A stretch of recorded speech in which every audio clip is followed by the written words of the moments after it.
and I were having a cup of coffee and you said to me, do you know what, Jem, housework is like a thorn in my side. I just can't seem to crack it. It's all or nothing. When I'm in the zone, I'm like cleaning all the time, and then I just wear myself out and I'm stuck in this cycle of burnout, repeat, and then I just stop and I don't do anything. I would say to you, do you know what, we're going to sort this out together, and that is exactly what we are going to do right now. So grab yourself a pen and paper. This is going to take about 2 minutes. If you don't have 2 minutes, then save this and come back when you do, because we're going to create your cleaning routine, one that's simple, one that you can stick to, and more importantly, one that is going to work with the time and the energy that you have. We don't want to be just following some random on the internet. This has to work for you. There's going to be 3 steps to this. So the first step is I want you to just take a step back and have like a bird's eye view of a regular week. What does it look like in terms of hobbies, work, school runs, study? Get a piece of paper and like write out your timetable, because this is the framework that you are going to be working with. Now, you should see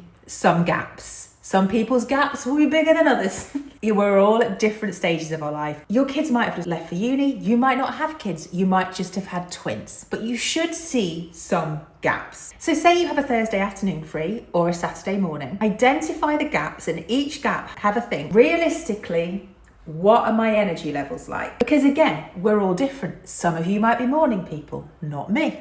I've tried. God knows I've tried. So there will be some gaps in the week where you're like, no, there's no chance. There's no chance I'm cleaning on a Friday night after I've finished my double shift. So it ain't happening. If any of the gaps are like presenting themselves like that, ignore them. But the gaps that are presenting themselves, that have potential for you to have the time and the energy to get some housework done, I want you to add those gaps of time together so that you've got a big chunk of time. So say you identify 5 30 minutes across a week. That means you're going to have 2.5 hours of cleaning. You've got your time. Now I want you to work out how many rooms you need to clean on a weekly rotation in your home. Again, we all have different houses. It's going to look different for everyone, but I want you to think weekly. So not necessarily the spare room. You don't have to be in there every single week. So the engine rooms of your home. So kitchen, living room, bedrooms, hallway, bathroom, that kind of thing. Write these down. Now this is where it starts to click. I want you to divide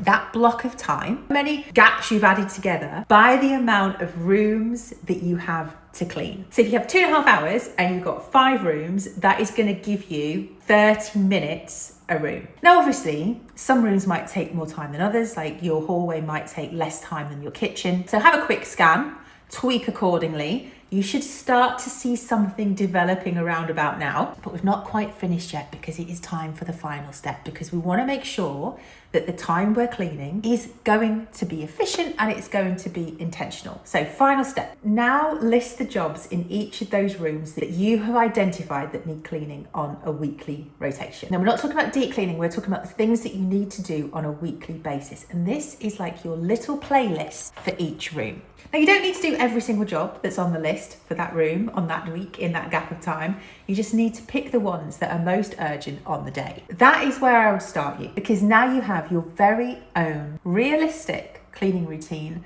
that not only fits your house because you've listed everything that needs cleaning every week, but also fits your time because you've identified it, and also fits your energy because you've taken that into account as well. Now, if you're looking for somewhere to keep all of this information, then you can either write it down, stick it on your fridge, or you can use the Organize Method app, which is the app that I created that is based on this very framework. It comes loaded with the Organize Method cleaning routine as a nice suggestion, but you can tweak it to suit you and yours that you just created now. And just remember, the most important thing is that you can only ever do the very best with the time and energy that you have. Good luck, and let me know how you get on.